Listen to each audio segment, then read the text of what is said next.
ಮನುಷ್ಯ ತನ್ನ ಸ್ವಾರ್ಥಕ್ಕಾಗಿ ಪ್ರಾಣಿಗಳನ್ನ ಬಳಸ್ಕೊಳ್ತಿರೋ ಪ್ರಪಂಚದಲ್ಲಿ ಒಬ್ಬ ತನ್ನ ಸಾಂಸಾರಿಕ ಜೀವನದಿಂದ ದೂರ ಉಳಿದು ತನ್ನ ಜೀವನವನ್ನೆಲ್ಲ ಗೋ ಸೇವೆಗೆ ಅಂತ ಮುಡಿಪಿಟ್ಟು ಅವುಗಳನ್ನ ಮಕ್ಕಳಂತೆ ಪಾಲನೆ ಮಾಡ್ತಿರೋ ಒಬ್ಬ ಬ್ರಹ್ಮಚಾರಿಯ ಕಥೆನ ನಾನು ಇವತ್ತು ನಿಮ್ಗೆ ಹೇಳಕ್ ಹೊರಟಿದ್ದೀನಿ. ನಾನು ಈಗ ಇರೋದು ಹೊನ್ನಾವರದ ಕಡತೋಕ ತಾಲೂಕಿನ ಜಡ್ಡಿಗದ್ದೆ ಗ್ರಾಮದ ಶ್ರೀ ಶಿವ ಸದ್ಗುರು ಗೋಶಾಲೆಯಲ್ಲಿ.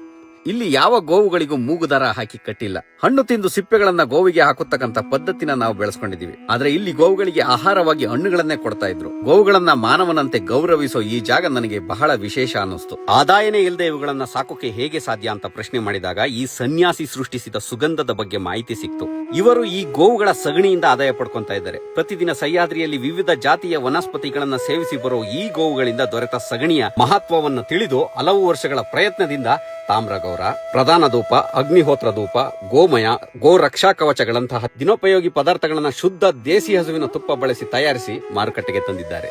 ಅದರಲ್ಲಿ ತಾಮ್ರಗೌರ ನನಗೆ ಬಹಳ ಆಸಕ್ತಿಯನ್ನ ಉಂಟು ಮಾಡಿತು.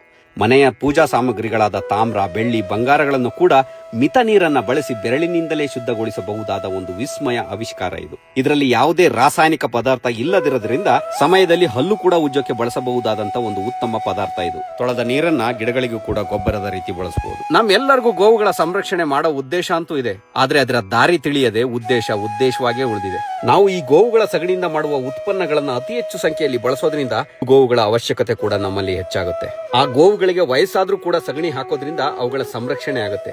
ಎಲ್ಲ ಕಡೆ ಹೆಚ್ಚು ಗೋಶಾಲೆಗಳು ಕೂಡ ಸೃಷ್ಟಿ ಆಗ್ತವೆ. ಇದು ಇವರ ಆಲೋಚನೆ. ಇವರು ಯಾರ ಬಳಿಂದ ಡೊನೇಷನ್ ಕೇಳೋರಲ್ಲ. ಇವರೇ ತಯಾರು ಮಾಡಿರೋ ಈ ಪದಾರ್ಥಗಳನ್ನ ಜಗತ್ತಿಗೆ ಕೊಟ್ಟು ಅದರಿಂದ ಬರೋ ಆದಾಯದಲ್ಲಿ ಗೋವುಗಳನ್ನ ಸೇವೆ ಮಾಡೋ ಉದ್ದೇಶ ಇವರದು.